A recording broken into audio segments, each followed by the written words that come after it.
Hello and welcome to this section of the MATLAB tutor. Here in this section we're going to continue multiplying matrices, but we're going to teach you how to do it element by element. And you should remember this from back when we talked about vectors. We talked about multiplying vectors element by element.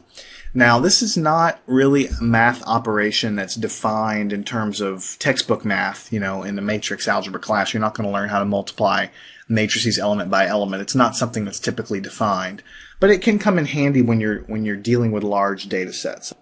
All right, so what we're going to do is define a matrix, and I'm going to call it cupcakes, and I'll explain why in just a minute. But let's say what we have here is a 0 space 2 3 3 4 semicolon 1 1 1 2 2 or something like this. All right, and then let's do another row. 4 3 2 3 2, something like this. So here's a matrix.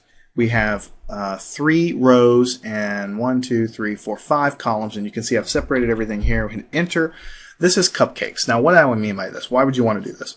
Let's say that this represents a classroom. Let's say you're a teacher. So if you're looking down on top of your students, so these are the desks in the classroom. The chalkboard's up here at the front. So here you have little Johnny here, and Mary, and Sally, and Jenny, and all these students, right? So this is the front row, this is the middle row, and this is the back row of the classroom. And I don't know why, you ask them to bring some cupcakes, right? So this person brings 0 cupcakes, this person brings 2 cupcakes, this person brings 3 cupcakes, and so on, like this. Now let's define another matrix called days, okay? And we'll do, let me go ahead and put it into a matrix, and we're going to make it the same size. So 1 1 1 2 1 colon or semicolon 2 2 2 3 2, and then the last one 0 0 0 1 2. Something like this. So it's the same size, it's just different numbers here. Now here's the second matrix. So I have cupcakes and I have days. So the first one represents physically the classroom layout and how many cupcakes each student brought to class. And the second one is how many days they brought those cupcakes, right? So, some kids, like this one here, only brought cupcakes one day during the week. Like maybe his mom didn't have as much money, they were able to bring cupcakes and so on. This kid brought cupcakes only one day. Now notice that on that day that he brought the cupcakes, he brought 2 cupcakes, but he only did it one day of the week. Now this kid over here, he brought cupcakes 3 days of the week, and each of those 3 days, if you look at the other matrix, he brought cupcakes 2 days. So it's pretty clear that for this kid, if he brought 2 cupcakes to class on each day that he brought cupcakes, and he also brought cupcakes 3 days a week, then 2 times 3 is 6. So for the week, he brought 6 cupcakes, or she brought 6 cupcakes. And we get that because we're multiplying element by element like this. So this kid here brought 4 cupcakes, but only did it one day of the week, so they brought 4 total cupcakes to class during the week, right? So the way we're doing that to get these answers is we're multiplying element by element. The number of cupcakes the kid brought and the number of days that they brought them should give you the total number of cupcakes. All right, so if you try to multiply these things together, cupcakes times days, then you're going to get an error. And you shouldn't be surprised by that, because when you try to multiply matrices in MATLAB, it's going to always try to do it in the proper mathematical way. It's going to make sure that the number of columns that you have in the first matrix is equal to the number of rows that you have in the second one. In this case, you only have 3 rows here, and you have 4 columns, so there's no way to mathematically multiply them. And even if you could multiply them, like if I added some more rows or something crazy like that, then it's going to multiply them in the mathematical way. It's going to multiply each element across and then down, and it's going to sum them together across, down, across, down, across, down. It's going to sum everything together and give you the elements of your new matrix. But you can see from our actual problem that we don't really want to multiply this in the real mathematical way of across, down, because it's not physically tied to what we want. We have a kid bringing 2 cupcakes to class one day a week. We want to multiply element by element, and get a new matrix that represents the total number of cupcakes. So let me bring up that last calculation, and we did this before with vectors. We put a dot, which is a period. We put it right in front of our operator. In this case, the operator is multiplication. When you put a dot, like a period, in front of multiplication or in front of any operator in MATLAB, then it's going to tell MATLAB to do the operation element by element. It's going to tell MATLAB, don't try to do this in the real mathematical way that we learn how to multiply matrices. Do it element by element. So let's hit enter. We get a matrix back. This matrix is going to, I can do total cupcakes equals cupcakes dot times days. Okay, so now I have the total number of cupcakes each person brought. So you can see the first person here brought 0 cupcakes one day of week, right? That's kind of a silly definition, but that's what happened. So they brought 0 total cupcakes. This person over here brought 4 cupcakes because they had this times this. 3 times 2 up here gives us 6, and we got a lot of zeros down here, but that's because these people brought cupcakes on 0 days of the week. You can see that here, 0 days of the week. And of course we have some data here in the matrix, but they didn't actually bring cupcakes each day. And another way you could look at this is the teacher assigned each of these students to bring a certain number of cupcakes, and they chose to bring them to school a certain number of days. And so this is the total number of cupcakes that we actually have. And it's worth saying here, I tried to come up with a hokey example just to kind of show you why you might want to multiply element by element. It's a little bit silly, but there's a chance that you might pull in some data from a outside source, like a survey or some experiment or something.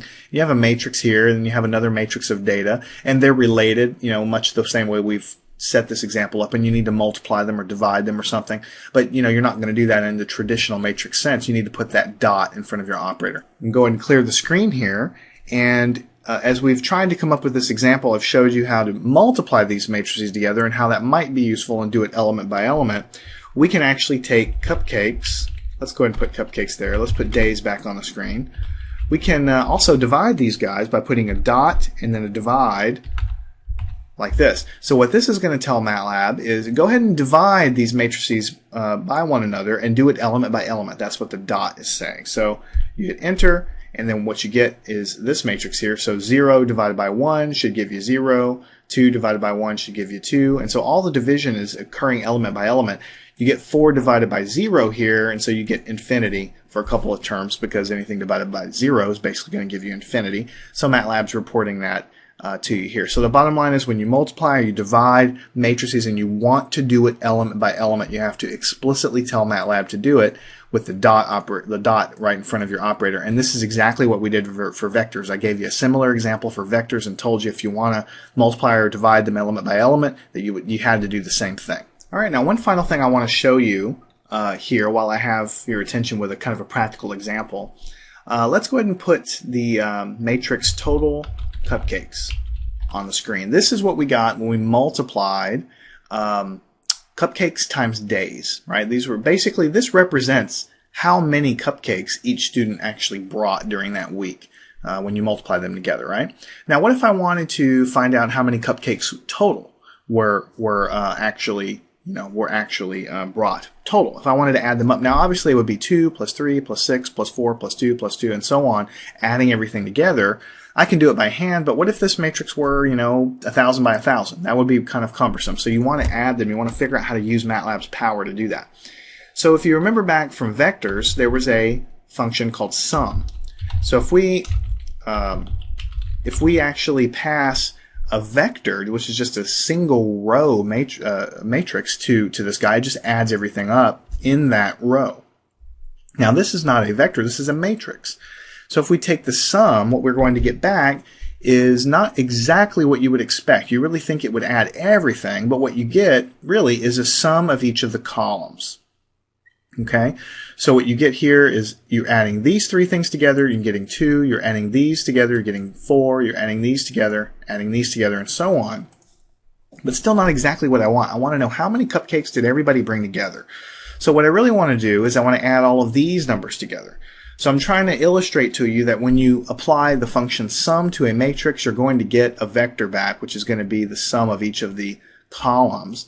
But if you do it again, if you do sum of total cupcakes, it's a great example of how you can nest functions within one another to pull that off. So this guy is going to be evaluated first inside the parentheses, and what you're going to get back is this listing of numbers here, and then which is a vector. And then when you apply the sum again to this vector, it's going to add them all up. We've done that before when we studied the vectors in the last few sections. So when you apply the sum to a vector, you add up all of these elements. So effectively, this outside sum is going to add up all of these numbers, and so what you get is 38.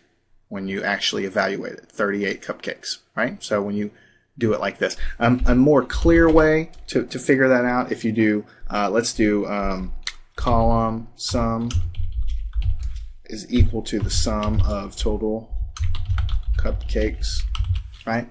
I can create another variable, which is a sum of the columns of each of these people, right? Like this, and I'm going to make it equal to the sum of the matrix total cupcakes. It's going to give me a vector back. It's going to be the sum of each of the columns of the people in class, and then I can apply the sum function to this guy, which we have learned how to do before, and you get 38. It's exactly the same thing as saying sum of total cupcakes.